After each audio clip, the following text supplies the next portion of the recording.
Okay folks, next project here is a return to my favorite home of vintage radio restoration.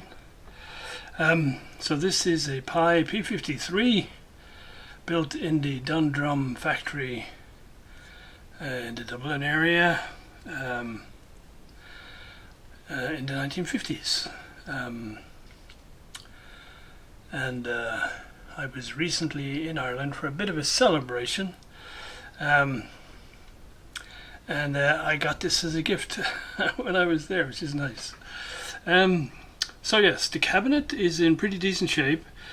It's had a lot of use. I don't think this sat around idle. By the state of the knobs in general, I think this has had a lot of use. So plenty of hours on this one. But it looked like wherever it was stored or used or held was in a relatively dry environment, because there's no woodworm anywhere, and there's no corrosion of any great amount that I can see, and so that's all good. A little curiosity that I noticed, it has one of these which I believe were 15 amp circuits, because in the UK and Ireland you have a 13 amp circuit which has the square pins on the plug, and before that there was these round pin ones which I believe, if I remember correctly, were typically 15 amp circuits.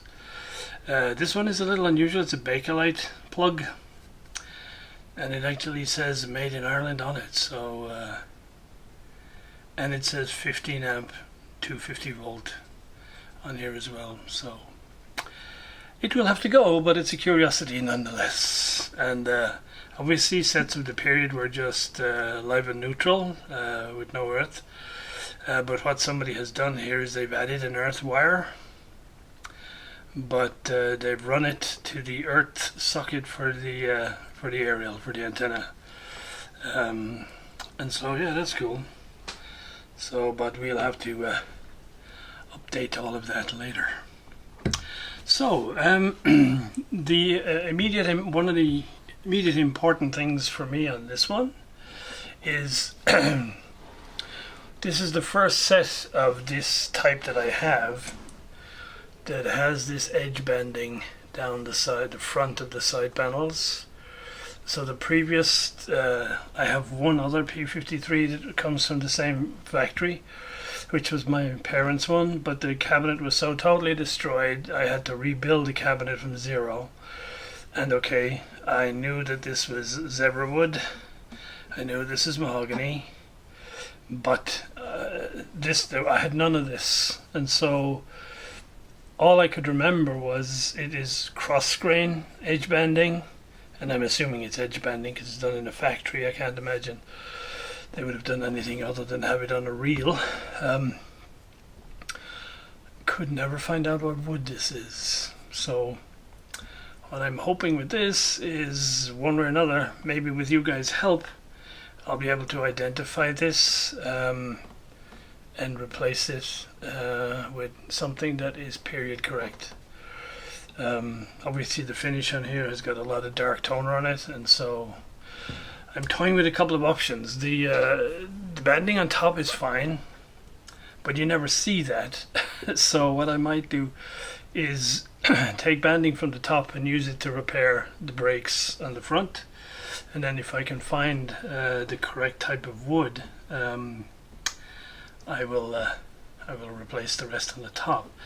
That depends on how easy it is to get this stuff off, because it seems like it's very, like most veneer of the day, it's extremely thin. So that's like problem number one I'm going to need your guys' help with, and so later on I hope that at least I'll be able to get a section of this that I can remove the lacquer from, and so we can see what the wood itself looks like. I did find one place online that does cross grain edge banding, but of the samples that they had on their web, none of them looked kind of like this, because they had stuff that looked just like the zebra wood.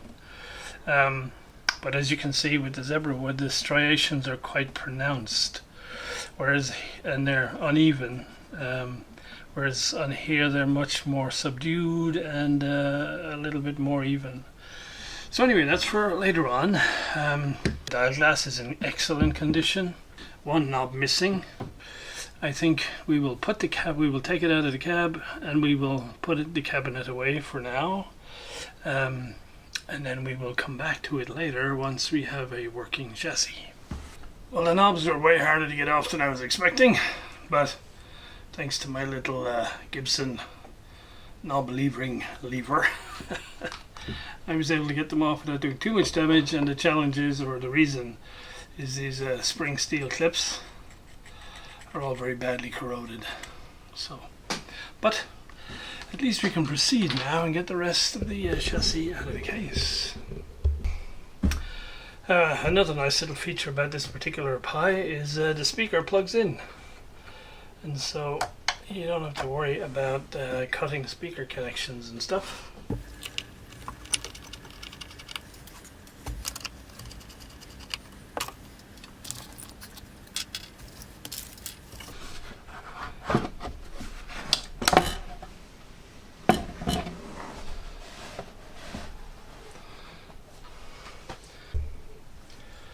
So I've removed the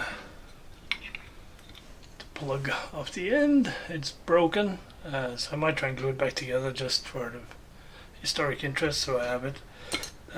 I've taken off the earth, the third earth wire that was on here. I think this mains cable looks to be in perfectly okay condition, except it's filthy, so a little bit of cleaning I think before we go any further with this thing.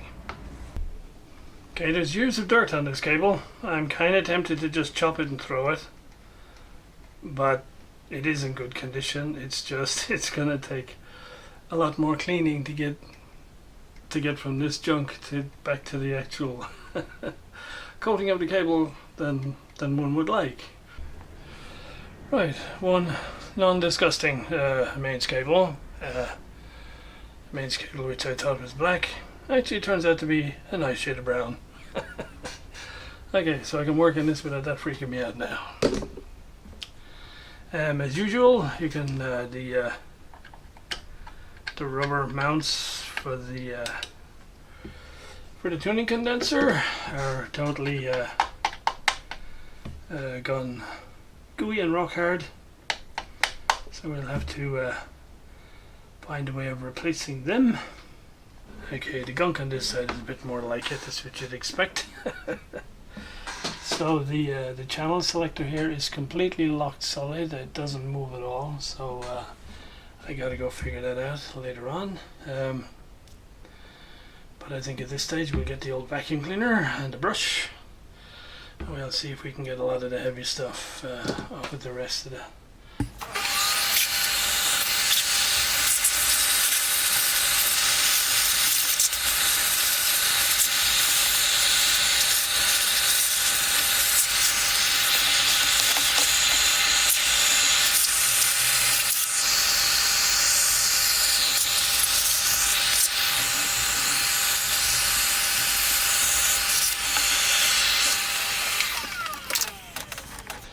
Okay, that's the heavy stuff off. Lots of corrosion on the electrolytics and on the IF transformer cans. We can clean all that up, same for the mains transformer. We can get into all that once we have make sure the mains transformer itself is okay. So I guess we'll take the valves out and put them out of the way, and we'll be a while before we need to get to them again. I have removed all the spring clips from these sockets, because I do hate those spring clips. I might put them all back in when I'm finally finished, and I'm not likely to be taking those in and out again, but for now. Rust on the valve sockets, at least on 4 out of the 5. I guess we should have a look underneath.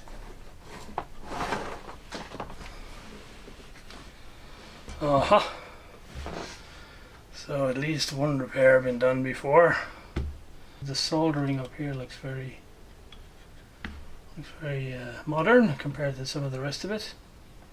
And yeah, there's, as I recall, there's loads of Hunts caps in around the tone control. thing. And here's the on-off switch, and this is a guy that's usually missing. Usually this guy's not here, or he's here but no wires on it. And there's an on-off switch over here on the volume control. Okay, I'll do a bit more cleaning and a bit more investigating and be back later. So this is just really stiff, and yes, it has the two balls with the two leaf springs, and so I think at the end I may just take one of those ball bearings out of there, because this is painfully stiff. Well guys, the discoloration on the chassis, I assume it's nicotine. You can see here the before and the after.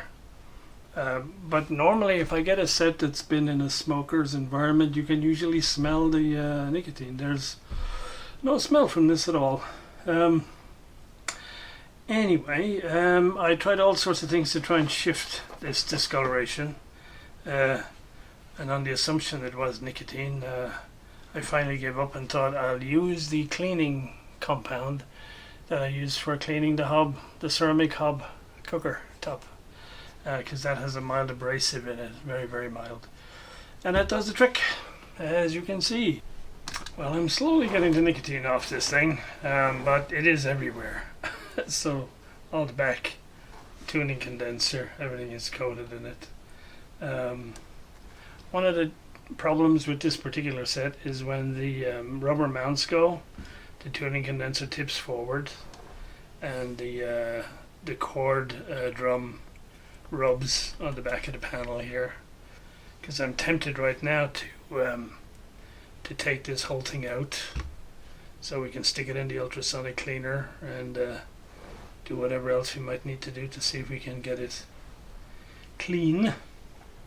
And the same with this drum here. It's all gunked, and every time you touch it your fingers are all sticky afterwards, so it's not very pleasant.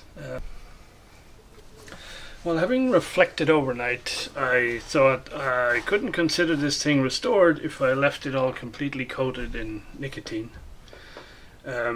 So this whole thing is going to have to come apart.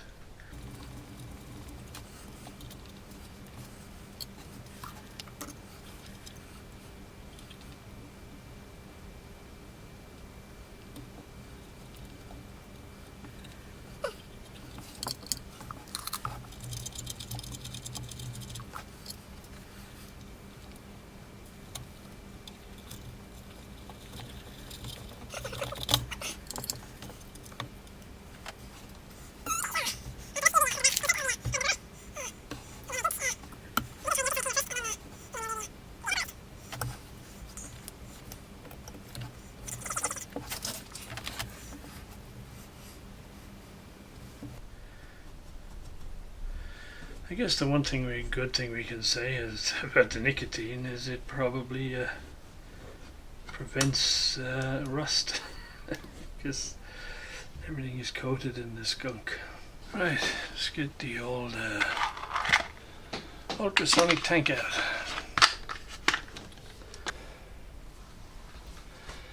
So we'll put it nice and hot, and we'll give it 20 minutes. Yeah.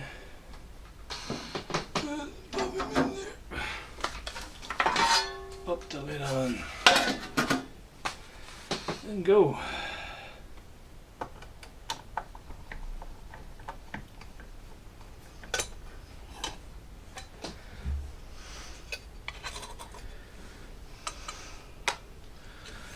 Right, faceplate off. Yeah, it's too big to go in my tank. We have to clean this manually. Oh well.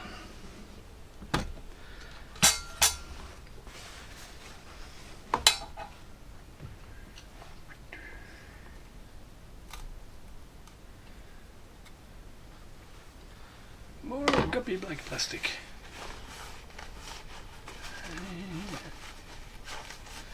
And lots more chassis cleaning to do.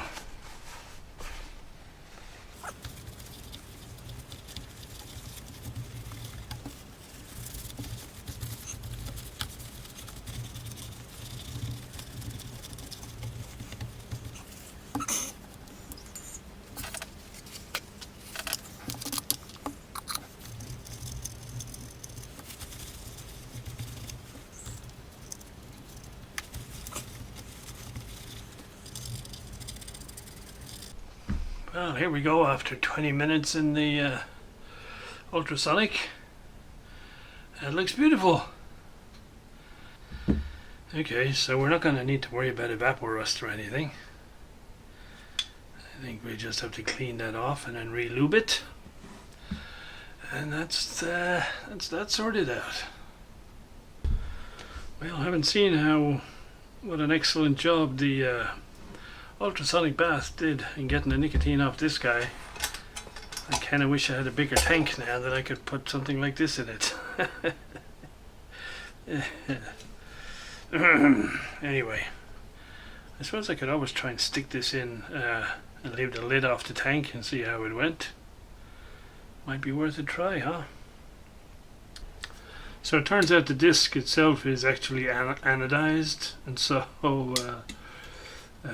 I put it in the cleaner and it came out the same color, but it's not sticky and tacky now.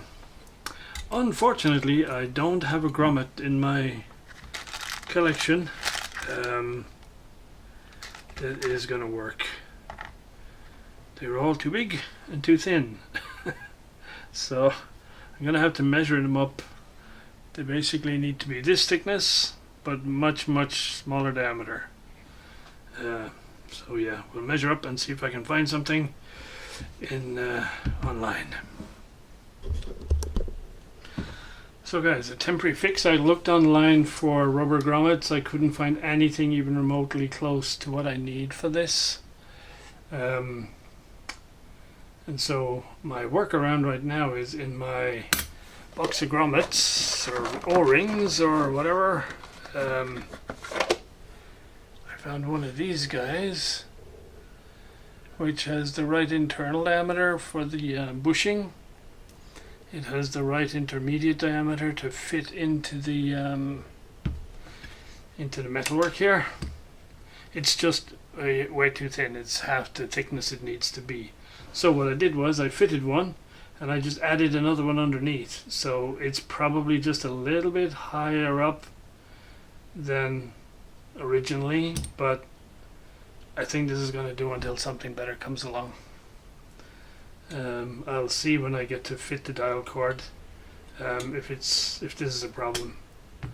Hopefully not. Hopefully the spring tension on the dial cord will be able to compensate for the fact that this is very slightly higher up than it was originally.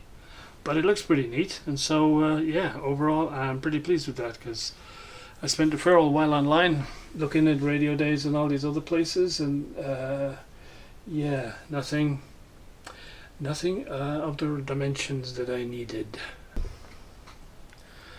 So here are the IF cans after a few minutes, or after 10 minutes in the ultrasonic, and also the dial bulb holders, all nice and sparkly.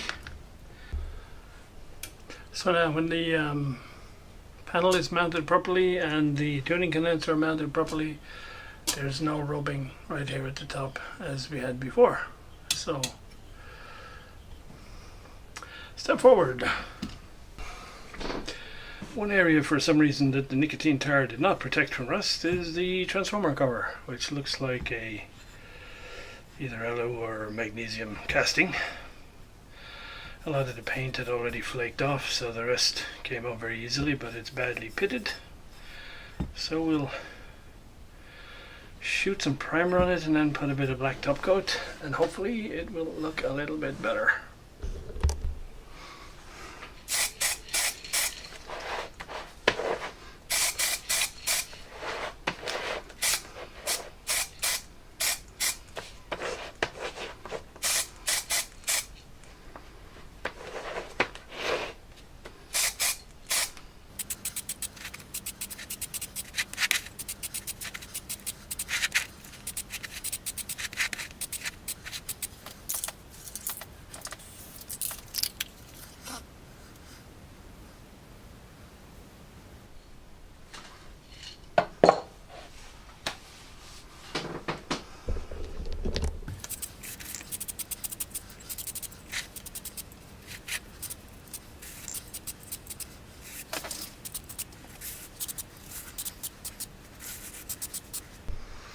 Okay, so a nice new transformer cover. So yeah, we're starting to look like a restored set.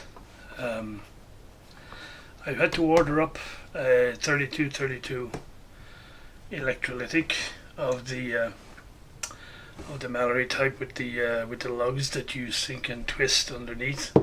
Yeah, I can probably have a go at restringing it, but I don't think I'll do that in a video because there would be far too many expletives and that wouldn't be nice. Okay, dial cord replaced. It was a little bit more tricky than I expected. So what I found the easiest way to do it is because the condenser is so close to the front plate, you can actually loosen it, the disc here, and you can just put the string on without having to worry about the position of the vanes here. And then when you have the string cord all fitted, then you can line it up properly so that the wheel is in the right place when the vanes are in the right place. The cord was a little bit too short, which I was afraid of because the tuning condenser is higher up than it ought to be, and so it basically means there's a slightly longer distance the cord has to travel. So what I did was it should wrap around the tuning spindle here 2.5 times. I had to do it just 1.5 times in order to have sufficient length that the spring in the disc here would take up the rest. So it is quite tight, and if the tuning starts slipping later on, I'll know what it is and I'll just have to put a new dial cord in it. But for the moment we seem to be in business. And while I'm waiting for bits, I guess I can start having a look at the cabinet. Well, apart from all the dust, the speaker looks to be in reasonable shape. So taking the glass dial out, and that's put away somewhere nice and safe.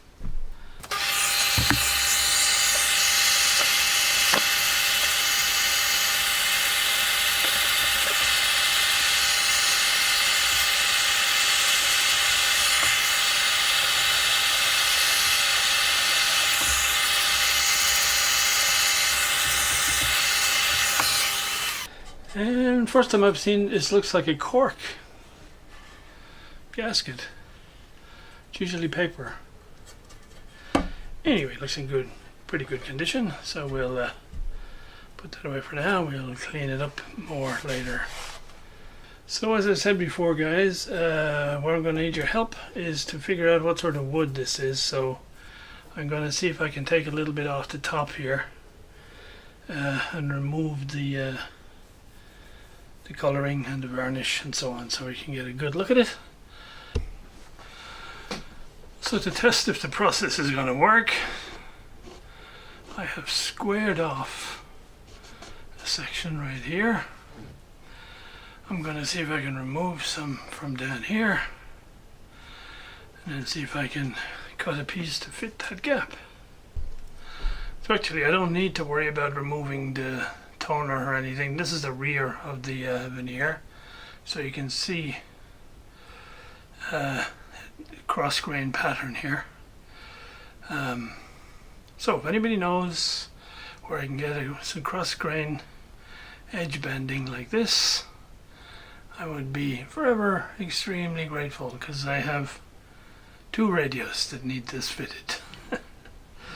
Right, let's see if I can make this patch fit in here.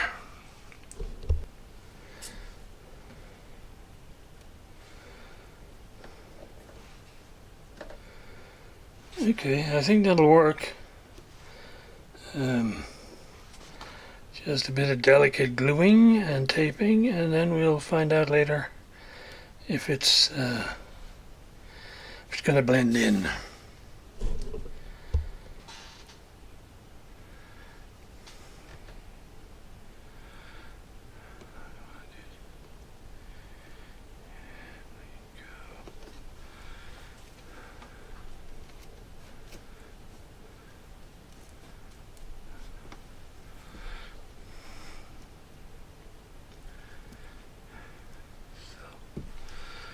Okay.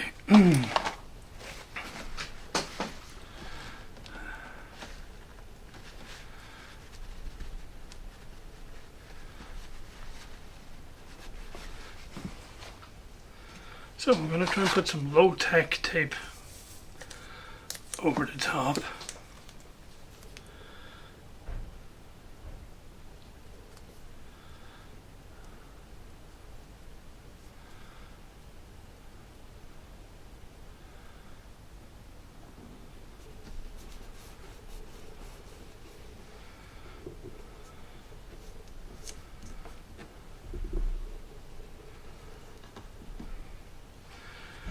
And then I'll put some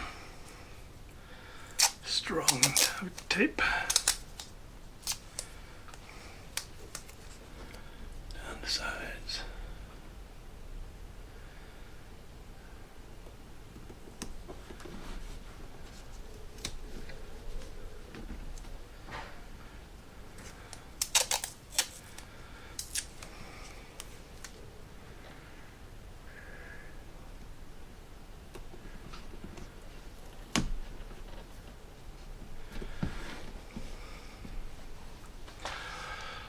Okay, we leave that a couple of hours and we'll come back and see if the test worked. Okay, following morning, let's see if this process is gonna work. I'm not too worried about the finish on the end because that'll all have to be redone anyway, and that's just simple black. So if I lift some of that finish, I'm not too worried.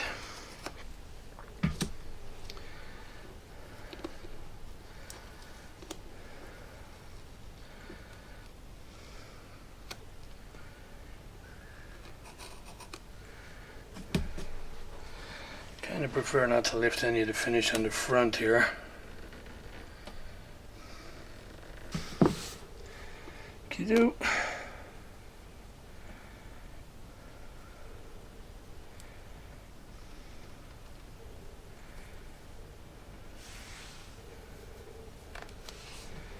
I think with a little dressing that'll be probably okay. It certainly is not quite flush, but I think with a little bit of sanding and whatever, that's gonna work. It'll certainly be okay from a distance. Let's see if I can show you. So there's the insert. So I think I'll carry on with this process, and of course it's just going to be sort of rinse and repeat of what you just saw me do. So no point in boring you with all that. I think we'll finish the clip at this point, and I'll get back to doing more when components arrive. So far so good.